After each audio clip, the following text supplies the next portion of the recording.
gonna shoot this jigger. Now we gon' stand for that. Or is that really what we say? Pardon me, brother.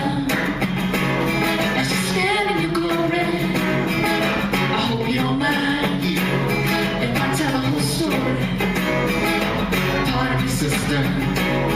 I know you think you've come a long way. I know you think you've come a long way.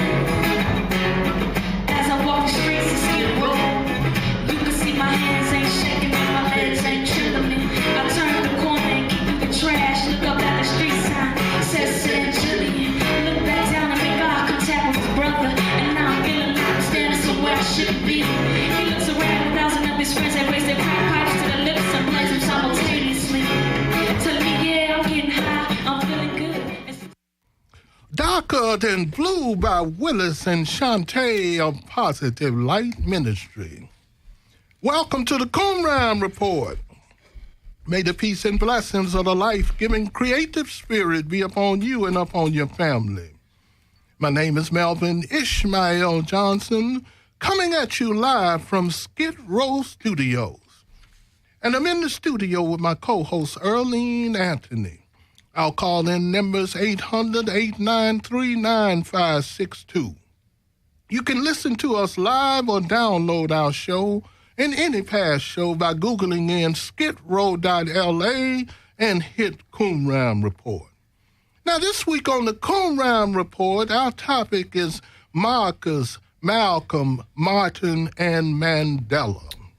And I'm delighted to have with us in the studio writer Will Ali, his wife Ann Ali, poet and writer Andrea Ross, who will be doing a moving poem on Dr. King entitled Dream On. Also with us in the studio, actor and community activist Lee Shaw, who will be doing some monologues on the speeches of Marcus Garvey. Welcome to the Qumran Report. Thank you. Thank you, Melvin. Now, before we get into a discussion of Marcus Garvey, Malcolm X, Dr. Martin Luther King, and Nelson Mandela, I would like to play a clip from a tape I did on October the 20th, 2005, entitled The Forgotten Tribe of Shabazz. The clip is 4 minutes and 8 seconds. Now, after J. Edgar Hoover used this methodology to bring down Marcus Garvey and destroy the Universal Negro Improvement Association, as I mentioned, he would perfect this into a technique that would be used in the 60s, most notably against Malcolm X and against Dr. King. Now, what was it really about Minister Malcolm X and Dr. Martin Luther King that made them such a threat to the American ways of life in the eyes of J. Edgar Hoover? To that question is found in a memo by J. Edgar Hoover in response to a discussion about Dr. Martin Luther King. Now, this memo, in which J. Edgar Hoover would send around to most of his trusted FBI agents, would become known as the Hoover Memo. The memo reads, to prevent the rise of a messiah who could unify and electrify the militant black nationalist movement, Malcolm X might have been such a messiah.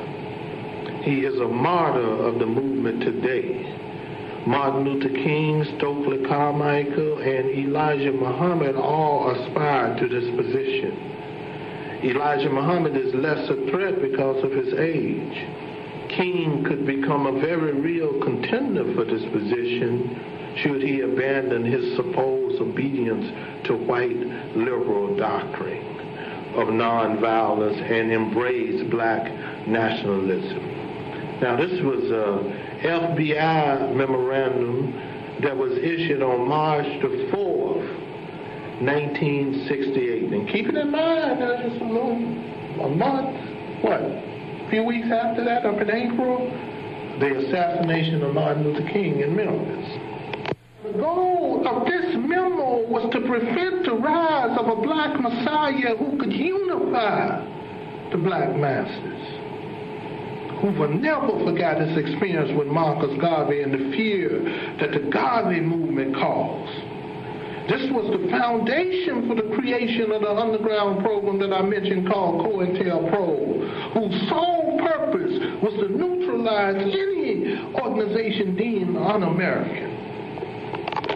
Both Malcolm X and Dr. Martin Luther King had the potential to duplicate the success of the Marcus Garvey movement. As long as Malcolm X was part of the organizational structure of the Nation of Islam under the control of the Honorable Elijah Muhammad, he was no threat to duplicate the success of Marcus Garvey and the Universal Negro Improvement Association. The same in relationship to Dr. King. As long as Dr. Martin Luther King was under the conservative, nonviolent movement of civil rights, he was no threat to duplicate the national and international success of the Marcus Garvey movement. But with the awarding of the Nobel Peace Prize in his opposition to the Vietnam War, this took him, like Malcolm X when he separated from the Nation of Islam, out of the arena of civil rights into the arena of human rights, from the national scene to the international scene. Moved by Malcolm X and Dr. Martin Luther King from the national arena of civil rights to the international arena of human rights, which signed their death warrant. Now, before we get into our discussion, I'm delighted to have with us in the studio the writer Will Ali. Welcome to the Qumran Report. Thank you. Can you tell us a little about your background and how did you become a writer, et cetera, like that? Well, first of all, my name is Will Ali, and I am a writer, and I go way back to the days that civil rights wasn't even spoken of. It goes back to the days of Mississippi. I was born in Memphis, but ever so often we would have our family reunion in Mississippi. Most of our relatives were. And naturally, living in that part of the South back in those days, you would naturally run into racism. We was born and raised in racism. So that was my first lesson, racism. So once we moved to Chicago, I was 17 years old. I had finished high school, and we moved to on the west side of Chicago, and I lived there for about, well, actually, it was the time that the murder of Emmett Till. That's what flicked my lights. It was the first light flicker that I had, experiencing the depths of racism. So I was so angry during that time, and rightfully so. I just went to the streets. I had no other place to go. After I went to see Emmett Till's funeral, I was so angry until the only thing I could think of was just to go to the street and just fight. But being in the street, I finally ran into the Nation of Islam. I got influenced by the Nation of Islam after listening to Malcolm on TV. And I could naturally relate to it because, I had experienced it. It wasn't something somebody told me. I experienced racism. So consequently, it didn't take much to influence me to come to the Nation of Islam. And that was the beginning of my enlightenment. So when I became enlightened, I began to write, just taking notes as I thought. And the more I took notes, the better I got in those notes. Then I transformed those notes into books, into a small book.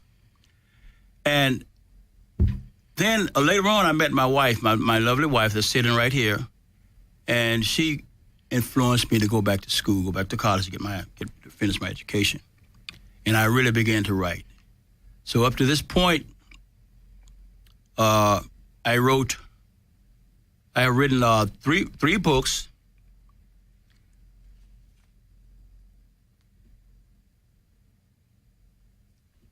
I've written 3 books. The The first one was the 3 levels of our rising. The 3 levels of our rising is about the 3 levels of human rising, really, but I put it on this level. I put it on the level of our racial rise. We have come through 3 levels of our rising. Okay. And our last rising, which we're on right now, is our spiritual rise. This will close the gate of everything that we have ever experienced and will give us justice for what we have been seeking. My second book was Familyhood Map. It is about a book that teaching our people, our mothers and our fathers, how to raise a child, the technique in how to raise a child. And you just don't just raise them, you speak to the child's spirit. That's what the book is about. The book that I'm on right now, it takes you back to Memphis. When I was a child, it's a book about when I was coming up in Memphis as a child, a place called Suzette Bottom. The kids of Suzette Bottom. And that's what I'm writing on right now. Beautiful. Yeah, we hope to, we work with a network of community organizations, and one is Bobby Buck. He was at the event last week, and we're going to reach out to him to see if we have any publishers in our network, because that's what we're trying to create, the network for, to create some publishers like that. Okay, let's move on and start talking about, I want to get into talking about Marcus Garvey first. Let me throw this out. Why do you think Marcus Garvey received so much opposition from the civil rights leaders of his time? I believe that this society, this system, knows something about black people that we don't know about ourselves. Nobody would fight you that hard unless they knew something that we didn't know. Obviously, Marcus Garvey found out something about black people. Once you find out that thing about black people, that we can rise up and become self-determined, everybody is afraid because nobody wants to see day. Everybody wants to sleep. And that was one of the reasons that Marcus Garvey was cut down by some of our own people. And it's amazing that this thing happens every time a leader in our community rise up. It's telling you who we are. We are more than we think we are, and just who they think we are. They know who we are. Yes, chosen. Okay, we also have, of course, we have Ann Ali here. We got Andrea Ross. We got Lee Shaw, Earlene Anthony. So chime in. Anybody else want to chime in? Well, you think Marcus Garvey was so opposed by most of your top civil rights leaders? They used to call them the Committee of Eight, that forced the Attorney General to file charges against Marcus Garvey, end up getting them deported. What do you think the readers? Well, Marcus brought something that people wasn't used to. See, most of the people, leaders then, they thought that the only way to succeed is to emerge with other people, white people. Integration. Right? Yeah. You went to their school, they taught you what they wanted to know. But see, Marcus Garvey wasn't taught here in America. Right. He was taught in Europe. In Europe. See, and it's a whole different ball game there. So when he comes here, right, it's in the people. It's already in them, but it's been suppressed. So when he come with his movement, right, self-help, which Booker T. Washington was talking about, right, already there, right, he just brought the spirit, that spirit up out of them. These people had but a few nickels, but he brought that spirit in them out, and it just overwhelmed everybody. Now, for J. Edgar Hoover, it brings about a problem because how can I shut this, want to shut this dude down before he get too big? And then after a while, these so-called leaders, right, will fade. They will fade. And J. Edgar Hoover used them against Marcus, right, to put him down. Even then, they still didn't stop him. Only thing stopped him was deportation. The only thing he had against him in America was that he wasn't a Not citizen. a citizen. Mm-hmm. The only thing. Okay. J. Edgar Hoover, he couldn't have stopped him. Okay. Andrea, you want to say something? Well, I'm piggybacking on what Lee said. Marcus Garvey, being educated from the European sect, he was highly intelligent on both sides of the water. He knew about the European method of doing things, and he knew about the American way of suppressing us to be the chosen people that we were chosen to be, the leaders of this world and this nation. His intelligence, he was a dynamic orator, well-spoken. He had a means to rally the people, the masses. And as you know, J. Edgar Hoover was not going to have that. Because once you have the numbers and the mentality, then you are starting the ball towards self-determination. And J. Edgar Hoover was not going to have us be a self-determined people. So he used every tool in the trade to implode us. We imploded from the inside out. That was his goal. Just one thing I want to say that infuriated J. Edgar Hoover and a lot of other people that wasn't even in this country is that Marcus Garvey's movement wasn't a United States movement. It was a world movement. Right, international. Right? I mean, it was everywhere. You know what I'm saying? You bring 25 or 30,000 people to Madison Square Garden in a couple of years, you know, and overload the places where you got so many people, you got to put the speakers outside. That just tell you that people come from everywhere. You know. Now, what was it? Why do you think he was so attractive to the people, to the everyday people? What was it about that movement? You mentioned it was an international movement all over the world. What was it that made it so attractive? And we seem like we can't pull that off today. Because during that time, most especially black people, we were in poverty. So he spoke to our needs. He spoke to our conscience. He spoke to our morality. He spoke to everything that we were suffering during that time.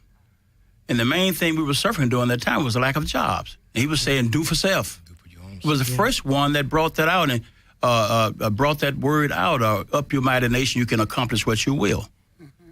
He spoke to our needs, our wants, our aspirations.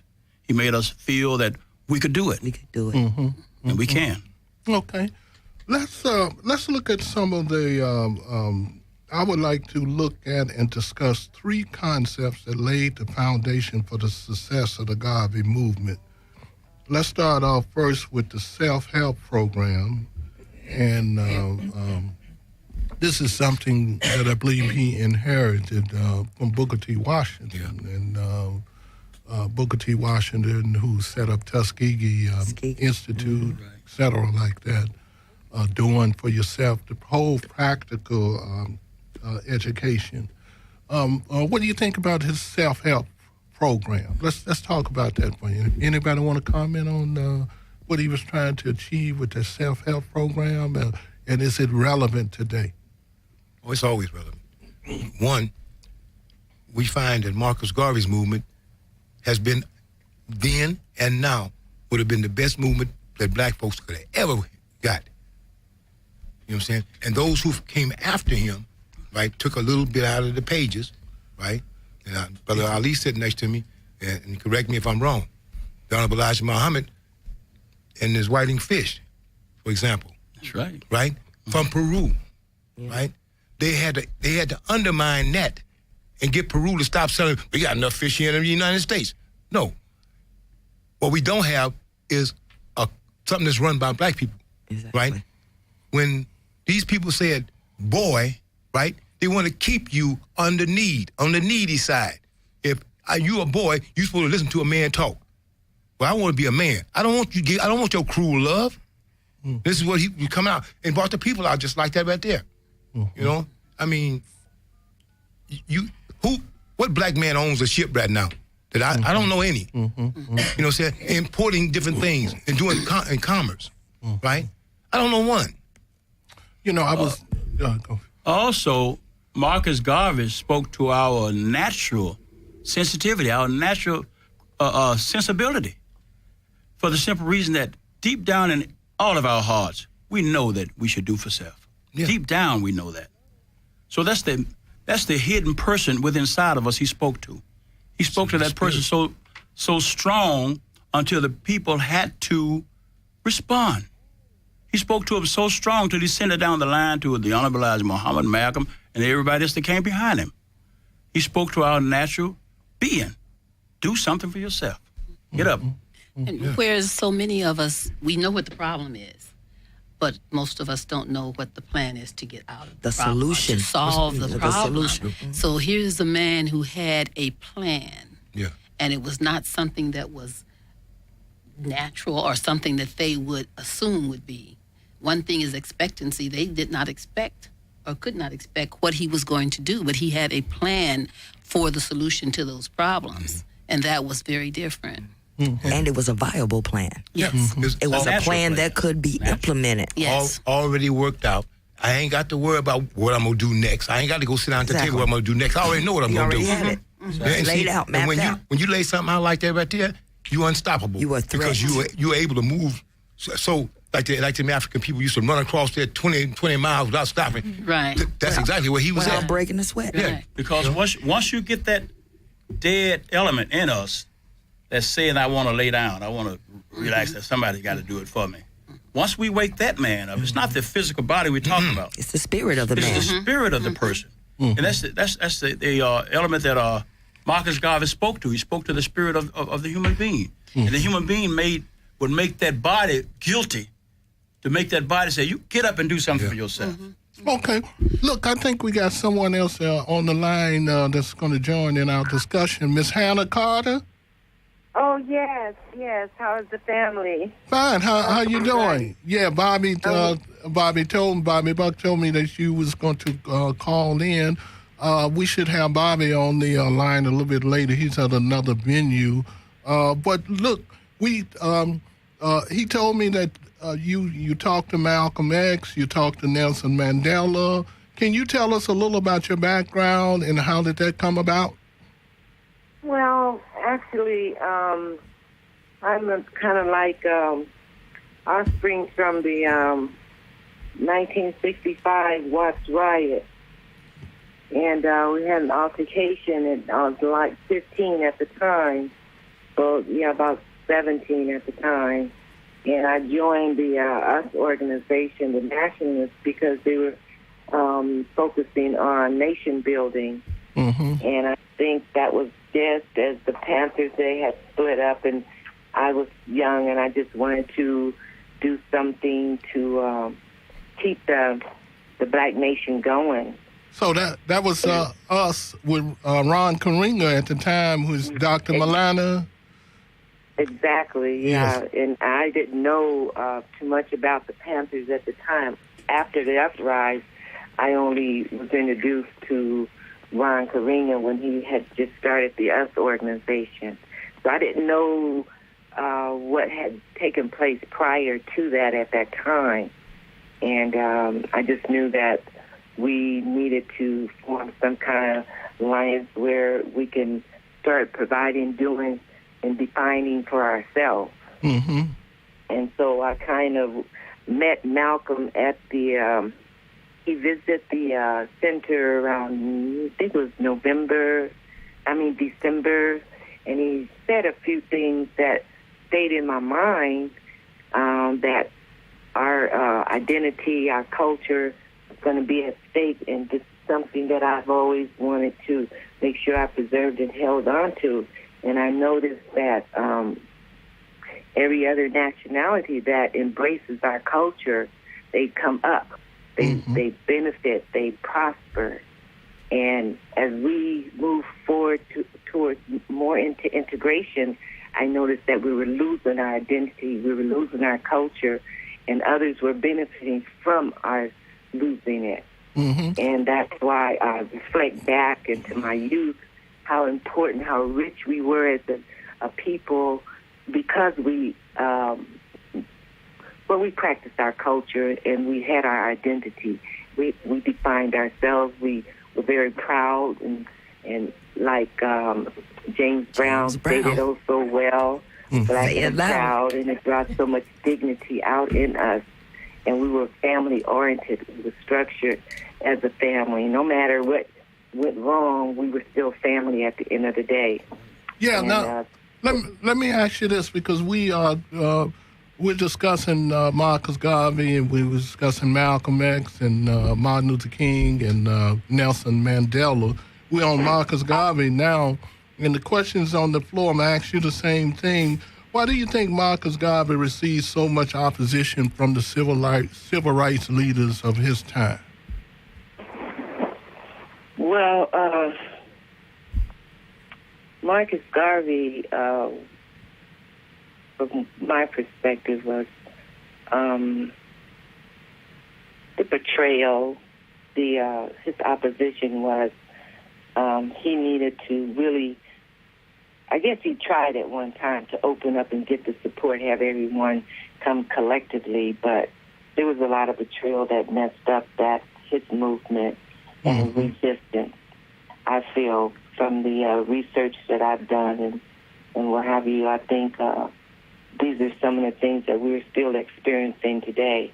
The closer we get to a movement or whatever, there's always some resistance within our own that prevents it from materializing to its ultimate or to our goal that we're searching and reaching for. So I really think we're experiencing the same behavior today that we were doing in the Marcus Garvey movement. Mm-hmm. Okay. Now I want to ask you a couple more questions before we let you go. How did you come in contact with Nelson Mandela? Nelson Mandela spoke here at the he was at the sports arena. I think it was in '72, I believe, and he gave a speech there. And I never really, honestly, was feeling Mandela after reading some of Chancellor Williams and Dr. John Henry Clark's materials and actually meeting Dr. John Henry Clark in 1970, I had a little difference about Mandela because he did the same thing that our back in the Third Dynasty, Mims, if you know, who was the ruler in the time that let the invaders into Egypt stay in when we were booting them out and taking back our land, charge of our land. He did the same identical thing, and the same thing is happening just like 3,000 years ago. Yeah, in South. That's interesting. Yeah, we're going to get into that a little deeper now. I have some guests here. Do anyone want to ask Hannah a question? Anyone that want to ask Hannah a question? Did you come in touch with the Nation of Islam out here, or the Black Panthers? I was in touch with after hearing Malcolm X, I joined the Nation of Islam in '71. And back then it was nation building. It was nothing like it is today. It was doing for self, educating for self, providing for self, and defining yourself. And it was more of a nation building than what it is today. So, I kind of got my foundations from the first, they called it. Yeah, the first resurrection. Yeah. Okay, wonderful. That was in '58. Yes. One more question before I let you go. Can you tell us, what are you involved in now? What are you involved with the organization out here now? Well, to be honest with you, I've tried. I was with Muhammad Nasruddin, recycling black dollars, trying to keep black businesses networking with one another. I opened up the first institute of fine braidery arts that's to practice alternative hair care practice, because once they deregulated manufacturers in '94, I took it very personal And I know we had no defense against these chemicals that are destroying our images and that we destroying our health, our finances, and in every phase of the black woman and the children and the men. Okay. So I opened the first institute of fine braiding arts to have an alternative, and I had to go through the Secretary of State to do it. All right. I was approved because we have a right to practice our culture, and our hair is art. Yeah. So it went over very. Well, let me say this, Hannah. I know Bobby is planning on having you on the show in the next couple of weeks, and I'm looking forward to getting you in the studio. Oh, thank you very much. Okay, so thank you very much for here with each other. Yes. I was just going to say that I remember Hannah's shop that was in Lamert Park. Are you still braiding hair? Well, no. I've got over 400 and something entrepreneurs out there now. Wonderful. Everyone is being very productive and keeping the culture going, hair art going. I opened a health and wellness center in Lamert Park a couple of years now, and I just retired in December 2013. Good for you. Okay, Hannah. So who am I speaking with? The sister that remembers me. This is Ann Ali. Ann Ali. I remember Ann Ali. You remember my mom, probably, Ethel Hayes. Ethel Hayes. Yes, ma'am. Yes, oh, yes, indeed. Yes, indeed. Well, assalamu alaikum. Wa alaikum salam. Please give your mom's greetings. I can do that only in prayer because she's no longer here with us. Oh, I didn't know that. I'm sorry to hear that. Oh. Certainly is a small world.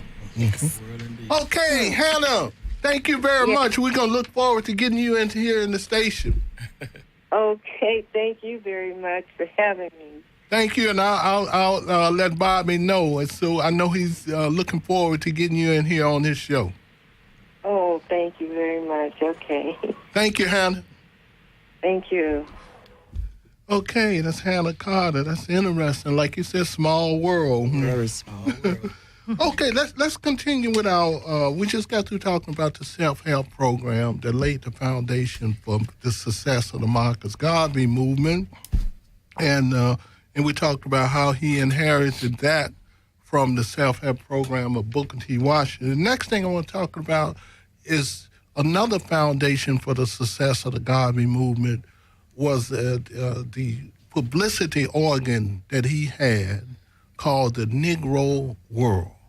And you mentioned earlier that he was educated in Europe. He was educated in London, and he worked as a printer under a very brilliant man named Deucey Muhammad Ali. Deucey Muhammad Ali, who ran a newspaper called the Orient Review. And this is what Garvey learned about the newspaper business. And this is when he emphasized to Garvey the importance of having an organ that can reach out and touch the people no matter where you're at. So the Negro world became that. And if you notice, when Malcolm developed, I think Muhammad Speaks. Muhammad Speak. Yeah, starting off with Muhammad Speak, it served the same purpose. And this is when the movement really began to grow, when you have something. And I think this is very important. Mass communication. Networking, too, especially now when we have all of these blogs, et cetera, like that. Yeah. Anybody want to comment on that? The fact that... I would like to comment on the significance of communication. And I would like to take that Sankofa bird and fly back in time and pick up some of the valuables we lost. We learned a lot from the communication of the Muhammad Speak newspaper and various other newspapers. Why we need our own newspaper, we need to speak our own language, our own philosophical language. We need to speak our own words and not allow people to put words into our mouths. This is what would be so valuable today if we just had a paper that wasn't afraid to speak out on issues without being afraid of stepping on somebody's toes. That's what we need right now. Oftentimes, though, when you do that, you're considered the radical. You know, because now you're trying to unify the masses in a mass way. Just like we have the internet now and Instagram and Twitter and all these mega communication tools. The newspaper would serve as the same instrument, only it's a more broad spectrum, you know, and a hand-to-hand spectrum instead of just downloading or whatever that you do on the internet. You know, this is more personal. Yeah. And then let me also point out that at the same time, you had probably the tremendous growth of the NAACP under Dr. Du Bois, who also developed an organ called the Crisis magazine, which was an excellent piece, and is it's not as powerful as it is now as it was then. The third thing that we want to mention about the Garvey movement, we talked about the self-help, we talked about the publicity organ, and the third thing is he connected the African-centric movement. In other words, he started talking about back to Africa, and this is something else that he inherited from Deuce Muhammad Ali, even though you had a lot of other so-called African-centric, if you want, which I also thought was important to the movement. But one last thing before we move on, because we also want to move on and start talking about Malcolm X right now. What was the effect of Marcus Garvey on Malcolm X? Who want to talk about that, the influence? I mean, his father was a Garveyite. Right. Father was Mother, you know what I'm saying? And to know, and just to know, that I don't know how a person would feel when somebody go kill my father because of his beliefs. Yeah. That probably would stay in me till I die. Oh yeah. So it's easy when one, he comes from a powerful man, right? So therefore, it's in him, and he just needs somebody to bring that back up, just bring it out. And the Honorable Elijah Muhammad brought it out. Yeah. He brought all that back out to him. He didn't reach back for that, but what was in him already, he just brought it out. Okay. And that made him powerful. Let me. Yeah. I was going to say that's why it's so important. They say the first 5 years of a child. It is. He was exposed to that and his Yeah. father at those first 5 years, and I don't the care most how important dormant that time. lies, it is there. Okay. That's right. Absolutely. Well, let's look at Malcolm X and his break from the Nation of Islam and the Honorable Elijah Muhammad. What do you think was the impact of Malcolm's break from the Nation on the community and then on Malcolm when he broke away from the Nation of Islam? I wish it could have been a more smoother break because Malcolm was a very valuable person. The Honorable Elijah Muhammad was a very valuable man. And I just wish it could have been a division, not like it ended. Amicable. Right. Amicable. But on friendly terms. I believe it. I know it affected me deeply, the breakup because of the significance of what they meant. But I think it affected everybody. It affected even the nation. It affected, I believe, the Honorable Elijah Muhammad in a sense. It's because Malcolm was like one of his chosen sons. Right. Yeah. He was. I've heard him say that. Malcolm was very close to the Honorable Elijah Muhammad. And I feel like that slowed down the movement. It Because gave a they had- different... The momentum was slowed down because they had gained the momentum a certain momentum at that time. The visual Right, the perception. visionaries that they were, the vision became a little bit dimmer once they went their separate ways because now the nation is torn. Should we listen to Malcolm or should we still continue to follow Exactly. Right. the Honorable Elijah Muhammad? So Yes. the rift began right there, I feel. This is why we have to be aware that we live in a very, very a society that tear things apart. Had not we allowed that malignancy to get inside of the nation like it did, it wouldn't have happened. But during that time, we did have a malignancy. You could see it. You could see the what do you call Fruit it? of Islam. You could see that was the base of it. The base of it was to divide, just like they're doing right now. It's Divide no and conquer. different. It's the It's no same different. philosophy. Nothing has changed. Right. That's why we have to change. Since the system is not going to change, then the change is left up to us. Exactly. We have to change. We have to see the malignancy that is among us right now. Yeah. And we have to be able to stand up and cast it out. Yeah. Okay. You know, I just wanted to say, too, to add on to that, is that it brought on a real learning period. We were young, I was in college, that sort of thing, but it brought on a real thoughtful period because here we admired Malcolm. We admired the Honorable Elijah Muhammad. And then when the break came, it caused us to start thinking, start reevaluating. It made us grow through that experience because they both were very pivotal, figures Dynamic. at that time. Let me throw this out. Why do you think J. Edgar Hoover viewed Malcolm X as a possible black messiah who could unify the black mass? anybody to do what Malcolm did, you better put him on your list because the Nation of Islam went from a few people to 300,000 or 400,000 in a little bit of time, right? And a little more time if he had, if I left him here on Earth a little bit longer, he'd have been on top of things. He'd have been on top.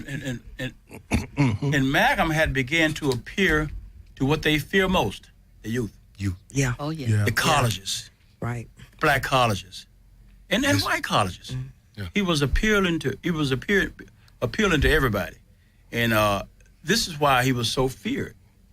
On the level of the Honorable Elijah Muhammad, he was appearing to mostly church people that had experienced racism, but going into another dimension of the program, Malcolm could have. They believed that Malcolm could have took her there. That's what they felt. Can I say something?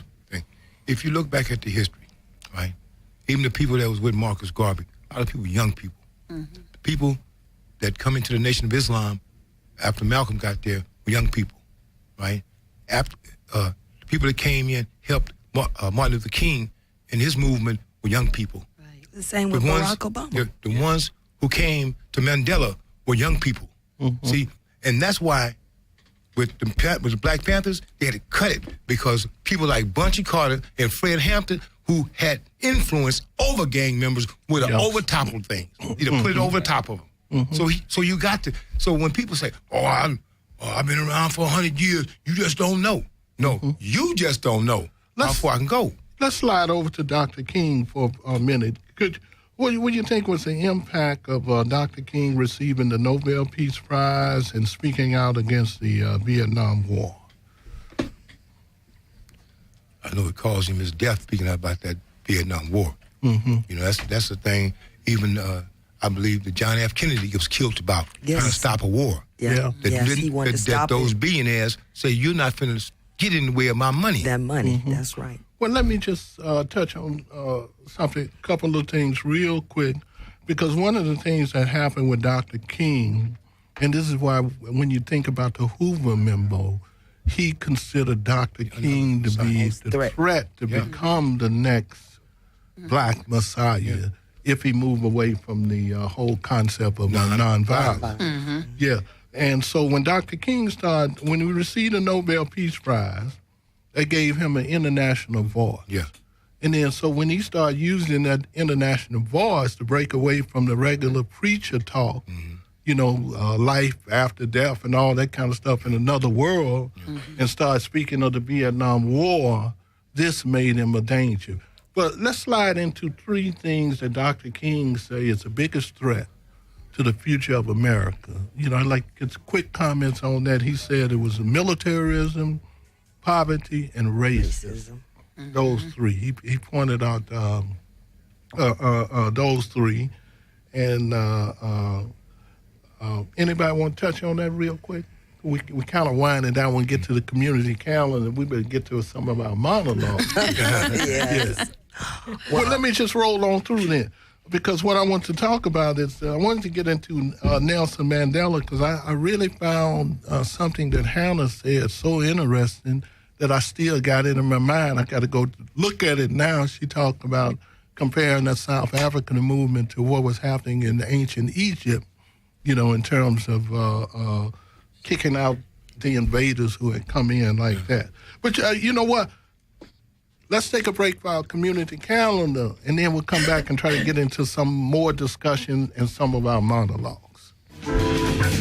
This is the community calendar for the month of February. Thursday, February the 6th, 2014. The Roby Theater Company will continue their celebration of 20 years of Black theater from 1994 to 2014. The theme, Community as History Detective. You are asked to explore, discover, learn, come with a curious mind, enjoy reading, have an interest in cultural history, and display a sense of adventure. This is the second in a series of workshops for the Roby Theater Company. And from 1:30 p.m. to 3:30 p.m. at the Afro-American Firefighters Museum. The museum is located at 1401 South Central Avenue, Los Angeles, 921. This is a free event, and all are invited to participate. Light refreshments will be served, and for more information, please call 626-486-2460 or email gotoroby@gmail.com. Upcoming guests on the Qumran Report will be Umar A. Hakim. He's with To Have a Vision organization. If you have a community event that you would like announced on our show, send the information to dramastage1@yahoo.com. Attention, Earlene Anthony. The call-in number for the show is 800-893-9562. Now, back to our hosts. Okay, we're going to move right into one of our monologues by Marcus Garvey. So here's Lee Shaw doing the monologue from one of the speeches of Marcus Garvey. Where is the black man's government? Where is his king and kingdom?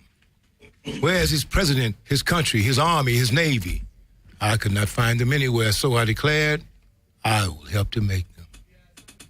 If Europe is for the European, then I say Africa for the African. It is time for a new way of thinking. We must begin to think for ourselves and do for ourselves a new way of doing things. We need programs that really help our people. We have reached a time when every minute and every second must count for something done, something achieved in the cause for Africa. We need the freedom of Africa now. At this moment, I see Ethiopia stretching forth her hands unto God, and I see the angel of God taking up the standards of the red, the black, and the green, saying, follow me.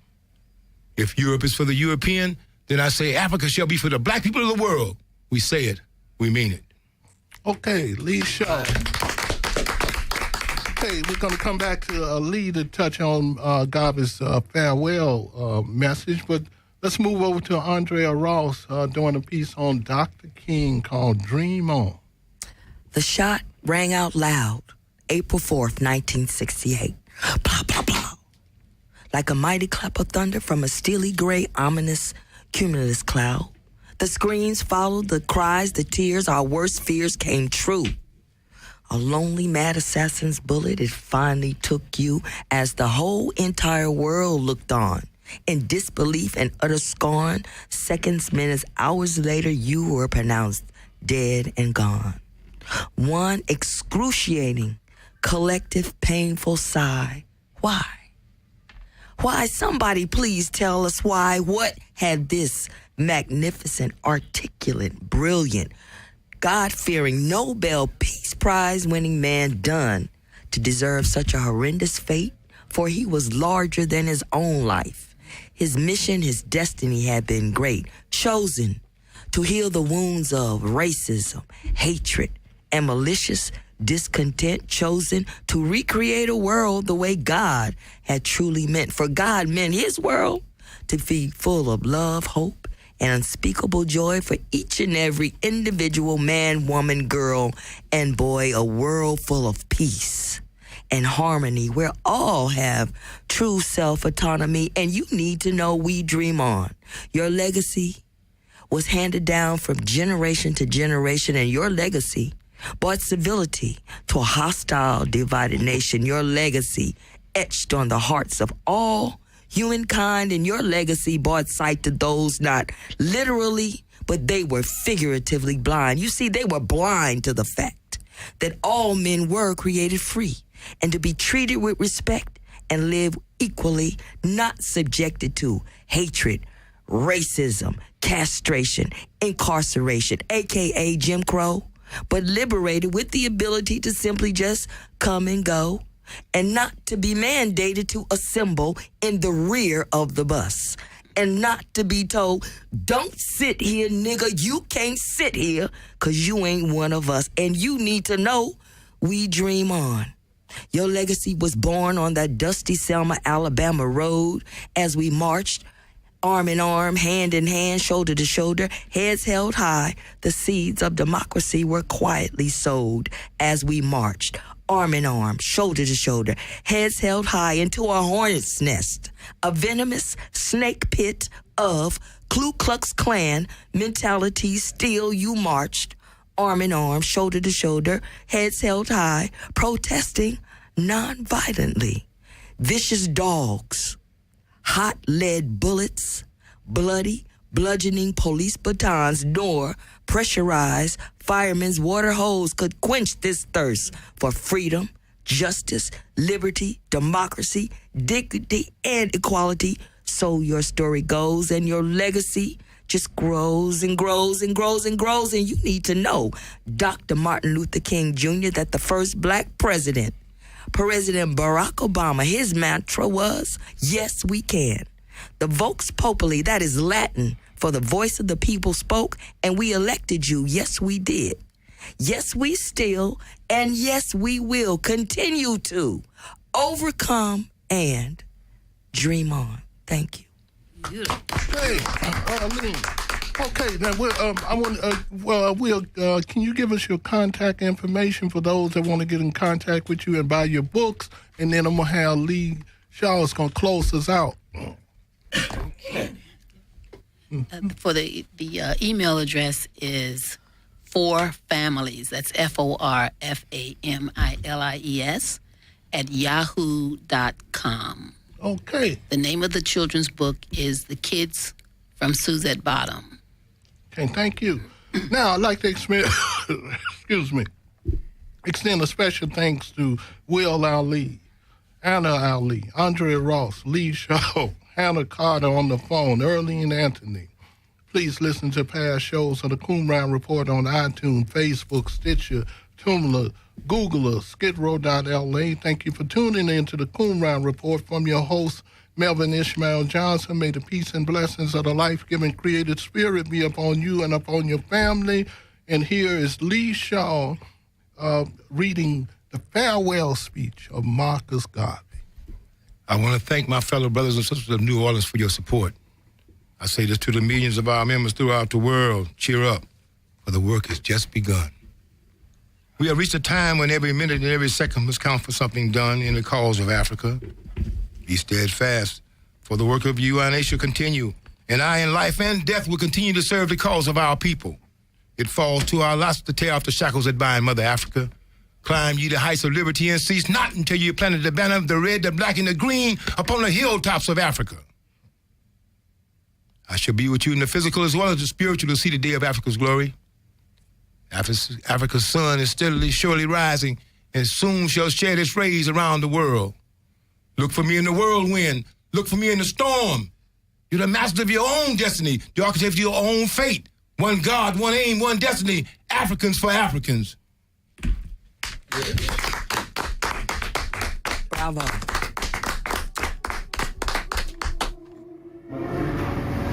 Are we going around this town and let what we said come true?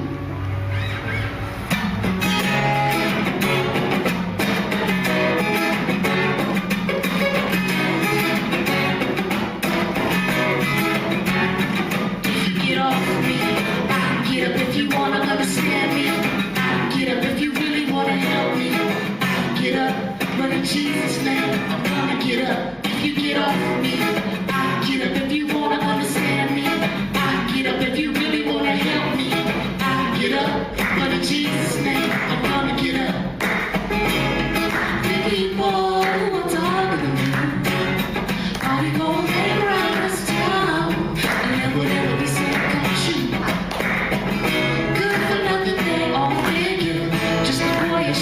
ship is jigger.